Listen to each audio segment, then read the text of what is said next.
Kasunod ng hatol ng Korte Suprema na banta sa buhay ng tao ang red tagging, nanawagan ng ilan sa Pangulo na buwagin ang NTF-ELCAC na madalas umunong magkasanyan.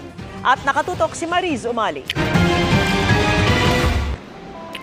Ang Korte Suprema na mismo nagsabi. Sabi ni Norberto, sus, Ginoo, kung hindi mo pa naranasan, hindi pa talaga. Virgin ako eh. Ang red tagging o ang pagbabansag sa isang tao bilang komunista ay isang banta sa buhay, kalayaan at seguridad ng isang individual. Kaya panawagan ng Human Rights Watch kay Pangulong Marcos. Kinig kayo ha, kasi marami nagsasabi, kinampihan na Supreme Court itong mga komunista. Hindi ho. Dinedefine lang ng Supreme Court yung salitang red tagging. That the red tagging, pwedeng makasama ito sa mga tao. Yun yung sinasabi ng Supreme Court o maging mapanganib ito kung ginawa sa'yo. In other words, ganito lang kasimple.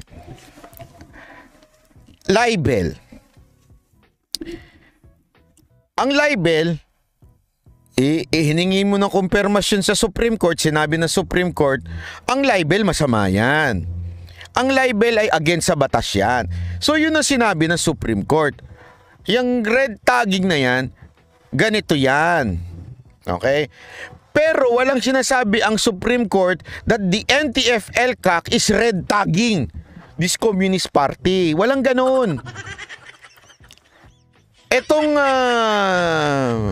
CSR ay masyado hong inaano na parang ang dating against na o nagsalita ng Supreme Court, kampi na yung mga komunistang nire-red tag. Hindi ho. Walang ganun. Ang sinasabi ho ng Supreme Court, etong red tagging hindi yan maganda. Pero ang sinasabi nga natin etong NTF-ELCAC hindi ho nagre-red tag. Sila ho ay nagde-define lang o sinasabi lang nila, ito nangyari dito. Ito yung mga membro na sinasabi ni Joma. Identifying lang, it's not red tagging. Ayan na naman tayo, tinitwist nyo na naman yung truth eh. Tuloy. Buwagin na ang NTF-ELCAC o National Task Force to end tapos ngayon, pinabubuwag nila. Local communist armed conflict. Kailangan niyang i-abolish ang NTF-ELCAC. Ito yung task force on ending local communist armed conflict na siyang main red tagging agency ng gobyerno. Ayan na sinasabi mo. Kuya, mali ka naman dyan eh. Ang nag-red tag si Joma. Hindi ho ang NTF-ELCAC. Dapat ang buwagin si Joma. Yun ang totoo. Si Joma ang nagsabi. Sino ba nagsabing ang kasama namin sa mapayapang revolusyon ay ang bla bla bla bla bla. Pwede si Joma nag-red tag. Hindi ho ang NTF-ELCAC. Ikaw naman napapaghalataan ka dyan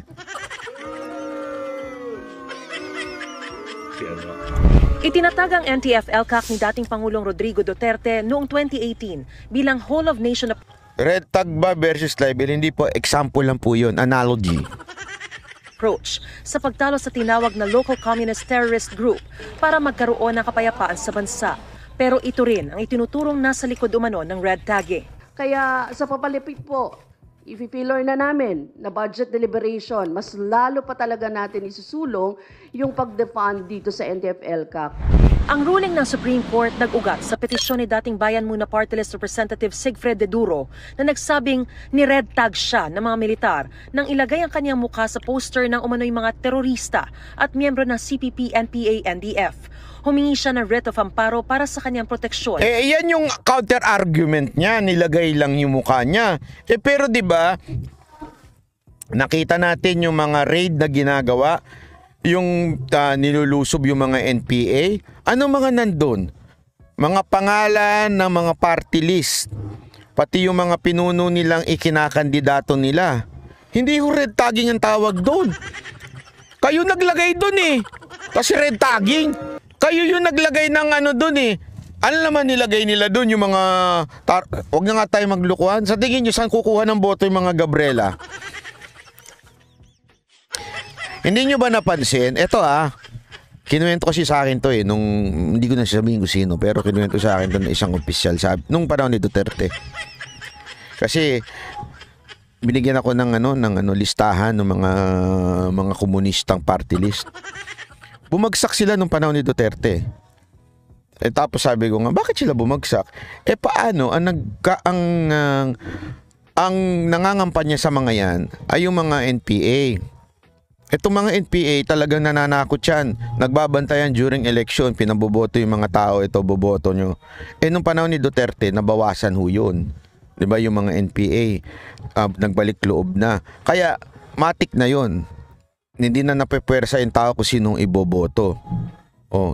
Totoo naman po yun. Kaya nga tanungin ko kayo, sino bumoboto sa mga yan? Yung totoo. Remember, ang party list, baluarte ha. Baluarte po yan. Kaya nga kung papansinin mo, hindi nga dapat ipinagpapatuloy na yung party list. Baluarte po yan. Kaya nga nung panahon namin, yan ang sinasabi sa amin noon. Party list mo, kailangan may baluarte ka. Itong baluarte mo, ito baluarte mo, ito baluarte mo. Ganun eh.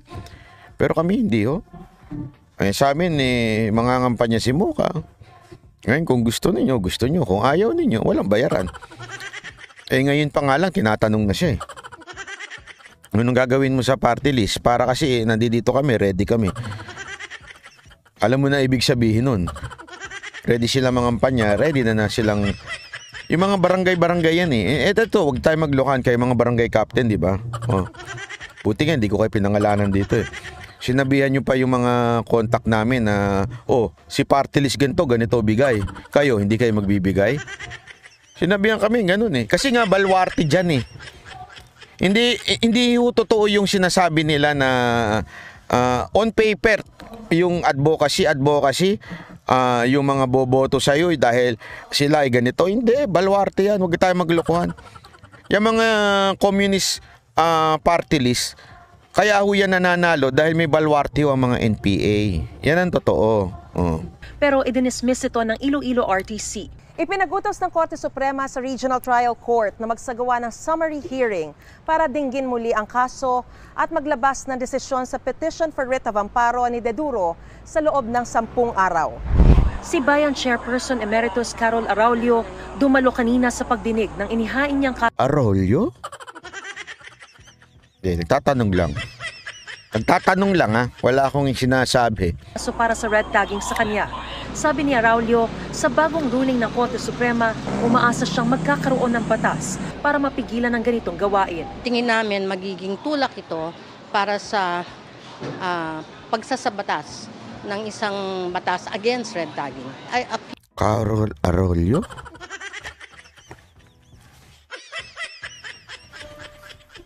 Si Carol Araulio? May anak yan si Carol Araulio. Hindi ko na sasabihin kung sino. Siyang sa bayan,